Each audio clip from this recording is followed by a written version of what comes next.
आज के इस पूरे लेक्चर में जो क्वेश्चन हम लोग सॉल्व करने जा रहे हैं वो 10th क्लास के चैप्टर क्वाड्रेटिक इक्वेशन से है। छोटा सा क्वेश्चन है लेकिन बहुत इंपॉर्टेंट है। इस क्वेश्चन में हम लोगों को दिया है find the values of k for which the quadratic equation this has equal roots. तो क्वेश्चन में देखिए हम लोगों को यहाँ पर एक क्वाड्रेटिक इक्वेशन दे रखी है और बोला गया है कि अगर इस क्वाड्रेटिक इक्वेशन के जो रूट्स है वो आपस में इक्वल है तो उस केस में के की वैल्यू क्या होगी। तो क्या करना है हम लोगों को के की वैल्यू फाइंड करनी है। ठीक है, तो चलिए स्टार्ट करते हैं और के की वैल्यू फाइंड करते हैं।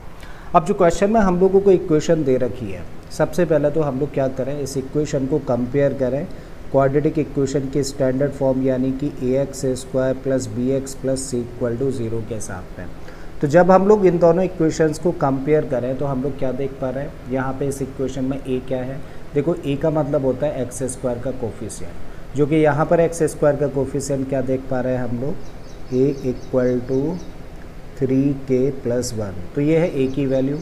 b का मतलब होता है क्वाड्रेटिक इक्वेशन में x का कोफिशिएंट, जो कि यहाँ पे x का कोफिशिएंट क्या है, ये है बेटा 2 इंटू में k प्लस 1, जबकि c का मतलब होता है कांस्टेंट टर्म और यहाँ पर कांस्टेंट टर्म है 1। अब जब हम लोगों ने a फाइंड कर लिया, b फाइंड कर लिया, c फाइंड कर लिया, तो अब आते हैं देखिए इस कंडीशन पर क्या दिया है हम लोगों को कि रूट्स कैसे हैं, इक्वल है। तो यहाँ पर लिखे हैं since roots are equal.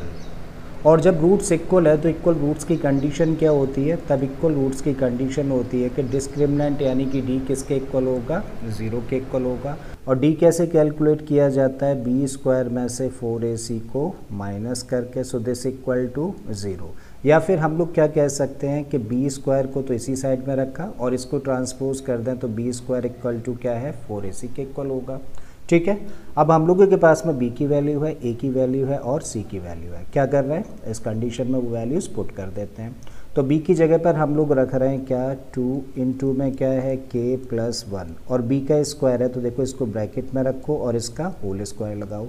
This equal to 4 as it is रखिए। a की जगह पे क्या रखोगे, 3k प्लस 1, तो यहाँ पे ब्रैकेट में रखिए 3k प्लस 1 इंटू में c, और c की वैल्यू क्या है, 1 है। ठीक है, अब यहाँ पे दो हम लोग फैक्टर्स देख पा रहे हैं और बाहर होल स्क्वायर है। जब दो फैक्टर्स यहाँ पर है, बाहर स्क्वायर है, तो जब इसको सिंप्लीफाई करेंगे तो क्या होगा, इंडिविजुअली इन दोनों फैक्टर्स का स्क्वायर होगा। मतलब 2 का स्क्वायर करोगे तो मिलेगा हम लोगों को 4, और k प्लस 1 का स्क्वायर करेंगे तो इसको कुछ इस तरीके से लिखना पड़ेगा। And this equal to 4 into में देखो 1 का मल्टीप्लाइज ब्रैकेट के साथ करोगे तो यही मिलेगा 3k प्लस 1। आई थिंक कोई डाउट नहीं। 4 इधर भी हम लोगों को दिख रहा है, 4 इधर भी एज अ फैक्टर हम लोगों को दिख रहा है। So on dividing both the sides by 4, या फिर 4 से 4 कैंसिल कर दीजिए।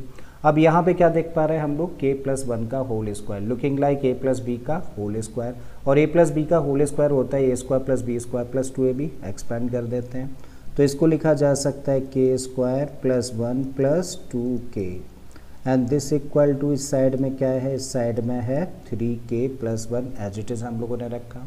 अब हम लोग क्या कर रहे हैं, सारे के सारे टर्म्स को एक तरफ लेकर आ रहे हैं। तो सबसे पहले k² रखिए, रखा हम लोगों ने, फिर उसके बाद रखिए ये 2k, और साथ में देखिए इसको ट्रांसपोज करके लिखेंगे तो माइनस में आएगा 3k, प्लस का 1 है रखा, इसको इधर लेके आएंगे तो -1 एंड दिस इक्वल टू 0।